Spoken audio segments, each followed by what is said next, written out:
Assalamualaikum warahmatullahi wabarakatuh. Terima kasih atas waktu yang diberikan kepada saya.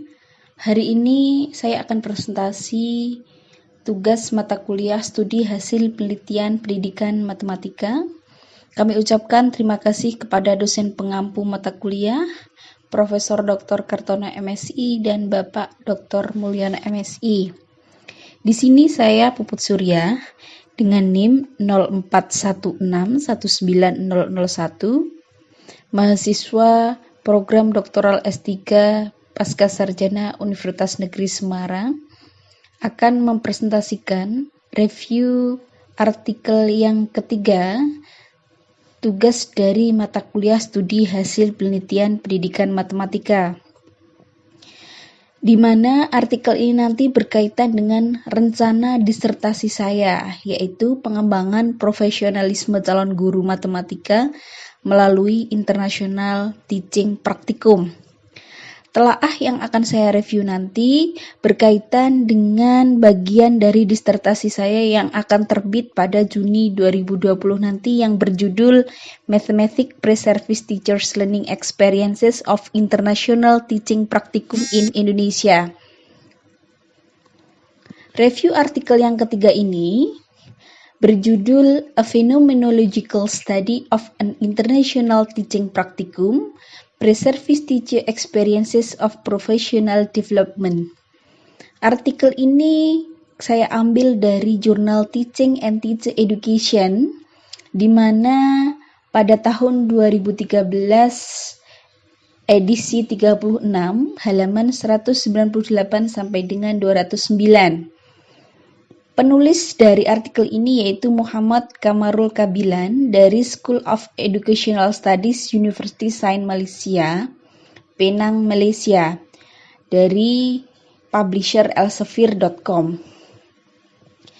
Kemudian jurnal ini merupakan jurnal dari United Kingdom yang publishernya adalah Elsevier dan merupakan jurnal yang mempunyai peringkat H1 dengan H-index 104.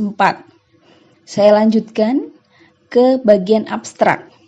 Artikel ini merupakan proyek penelitian yang direncanakan dan diorganisir oleh School of Educational Studies dari University Sains Malaysia untuk memberikan pengalaman ITP, bisa juga disebut sebagai International Teaching Practicum, kepada 6 calon guru selama 6 bulan di Maldives atau Maladewa. Penelitian ini menggunakan data kualitatif dari kuesioner terbuka dan jurnal reflektif. Pengalaman 6 calon guru dalam pengembangan profesional selama mereka ITP diperiksa, dianalisis, dan dideskripsikan. Temuan dalam penelitian ini menunjukkan bahwa ke-6 siswa mengalami pengembangan profesional yang bermanfaat dan bermakna. Beberapa kelebihan dan kelemahan ITP ini juga dideskripsikan dalam artikel.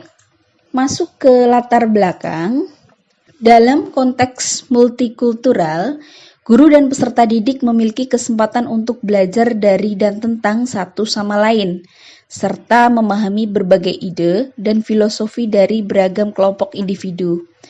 Oleh karena itu, guru dan peserta didik dapat mengajar dan belajar dalam sebuah atmosfer yang mempunyai hubungan baik dan saling berbagi pemahaman, pandangan, kepercayaan, dan budaya orang lain. Konteks multikultural ini sering kita kenal dengan istilah pendidikan tanpa batas, yaitu konsep di mana ketentuan pendidikan tidak ditentukan atau dipengaruhi oleh faktor-faktor yang berkaitan dengan waktu, ruang, dan geografi menurut Middlehurst 2006.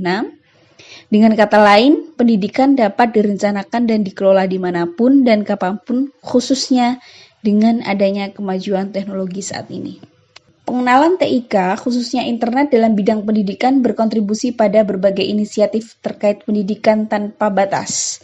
Misalnya, telah memungkinkan institusi pendidikan untuk menginisiasi kerjasama dan strategi dengan institusi luar untuk berkolaborasi dan berjejaring. Kemudian mendorong pengalaman belajar siswa, memberdayakan guru, berkontribusi terhadap kemajuan sekolah dalam berbagai bidang, serta berbagi pengalaman terkait praktik dan inisiatif yang baik yang dihasilkan oleh guru. Kolaborasi kelembagaan dan jaringan pada akhirnya akan mengarah pada kolaborasi guru yang pada dasarnya merupakan elemen kritis dalam berbagai kondisi di tempat kerja yang mencakup lingkungan, budaya, dan politik yang bisa berkontribusi signifikan terhadap pembelajaran pada murid, pengembangan guru, dan kemajuan serta peningkatan sekolah.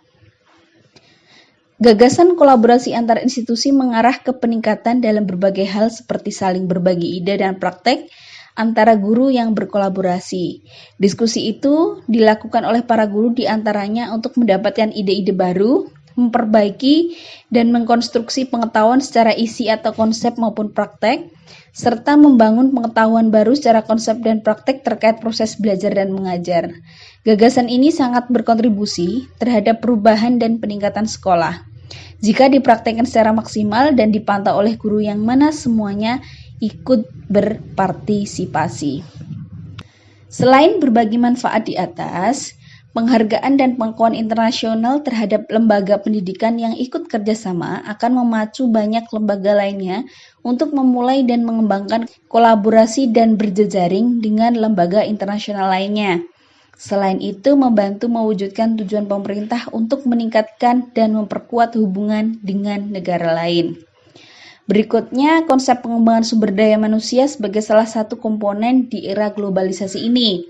Ini menjadi perhatian lebih bagi lembaga pendidikan di seluruh dunia. Jadi di Filipina berdasarkan Simako 2011, di Uganda berdasarkan Bunoti 2011, di Australia berdasarkan hasil KON 2010, dan di Finlandia berdasarkan Kiro 2006. Pengembangan profesionalisme menggerakkan guru ke arah sikap yang lebih profesional dalam kontribusi dan pemahaman mereka sebagai guru di masa depan.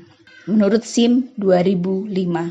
Tujuan penelitian ini adalah untuk mengidentifikasi, memeriksa, dan menjelaskan keuntungan keikutsertaan calon guru dalam pengembangan profesionalisme selama ITP, International Teaching Practicum.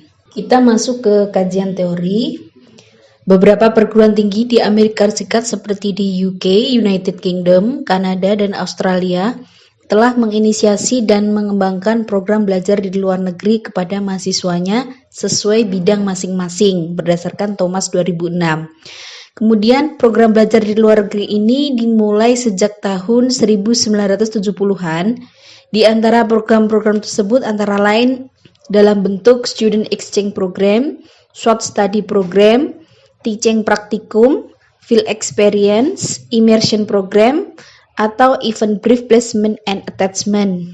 Beberapa penelitian menunjukkan bahwa pengalaman seperti itu sangat bermanfaat bagi siswa dalam hal meningkatkan pengetahuan dan keterampilan mereka, pandangan terhadap dunia dan pengetahuan lintas budaya mereka, belajar bagaimana mengatasi lingkungan yang tidak dikenal atau baru, memberikan perspektif global serta meningkatkan kemandirian, kepercayaan diri, dan kesejahteraan pribadi. Kemudian pengetahuan dan keterampilan serta manfaat lainnya yang diperoleh selama ITP atau International Teaching Practicum memberikan arahan bagi calon guru dalam peningkatan kompetensi profesionalismenya. Berdasarkan Barhuizen dan Verriok 2006, Wood and Ward 2003, dan Willard Holt tahun 2001. Kemudian kita masuk ke metode. Penelitian ini adalah jenis penelitian kualitatif dengan metode fenomenologi yang mendeskripsikan pengalaman calon guru selama ITP atau International Teaching Practicum.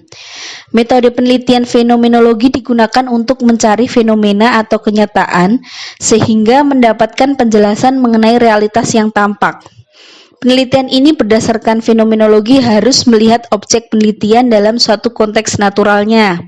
Artinya, seorang peneliti kualitatif yang menggunakan dasar fenomenologi melihat suatu peristiwa tidak secara parsial, lepas dari konteks sosialnya karena satu fenomena yang sama dalam situasi yang berbeda akan pula memiliki makna yang berbeda pula. Untuk itu, dalam mengobservasi data lapangan, seorang peneliti tidak dapat melepas konteks atau situasi yang menyertainya. Subjek penelitian merupakan 6 mahasiswa Fakultas Pendidikan di Universitas Sains Malaysia yang terpilih ITP. yang ditempatkan di 3 sekolah menengah di Maladewa, bekerja sama dengan Village College atau VIZI, universitas terkemuka di Maladewa, spesialis dalam bidang pendidikan. Kemudian, kuesioner terbuka dan jurnal reflektif digunakan untuk mengumpulkan data pengalaman calon guru sebagai bagian dari proses penelitian fenomenologis. IPA atau Interpretative Phenomenological Analysis, data dapat digunakan sebagai data tertulis selain 2 metode pengumpulan data di atas. Berdasarkan Zernia dan Shriver tahun 1994 maupun berdasarkan Bogdan Bilken tahun 1982 dan Tes tahun 1990. Temuan atau finding dalam penelitian ini yang pertama yaitu confidence in speaking and communication, yaitu percaya diri atas komunikasi maupun bahasanya. Kemudian berikutnya temuannya adalah teaching confidence and skill, yaitu kepercayaan dalam proses belajar mengajar. Jadi di sini termasuk keterampilannya. Kemudian interpersonal skill atau kemampuan interpersonal, yaitu kemampuan terhadap satu orang dengan orang lainnya di luar dirinya. Kemudian berikutnya yang keempat adalah new world views of education and culture. Jadi pandangan terhadap dunia baru terkait pendidikan maupun budaya yang ada pada tempat mereka melakukan program ITP atau International Teaching Practicum. Kemudian yang terakhir atau yang kelima, temuannya adalah adapting to new working cultures, yaitu bisa beradaptasi dengan budaya kerja yang baru. Itu merupakan temuan dari hasil penelitian ini. Kesimpulan, di sini dituliskan, teaching in Maldives has developed the pre-service teacher knowledge, skill and cultural competencies that include teaching content to diverse learner, affirming diversity in classroom, and knowing the culture of school and its student and teacher, berdasarkan Lesson Billing 2001 dan Ascertain and Attenses tahun 2005. Jadi di sini maksudnya ITP berbeda dengan program praktek mengajar yang dilakukan di lokal setempat. Secara kelompok, ITP ada kesamaan pengalaman satu sama lain, tetapi secara individu tentunya berbeda. ITP telah memberikan dampak pada kehidupan pribadi sebagai seorang profesional. Demikian presentasi dari review artikel yang ketiga dari saya. Mohon masukan, saran, dan kritik dari Profesor Dr. Kartono MSI maupun Bapak Dr. Mulyono, serta dari teman-teman sekalian. Sekian dari saya, sampai jumpa di presentasi selanjutnya, yaitu review artikel yang keempat. Terima kasih. Wassalamualaikum warahmatullahi wabarakatuh.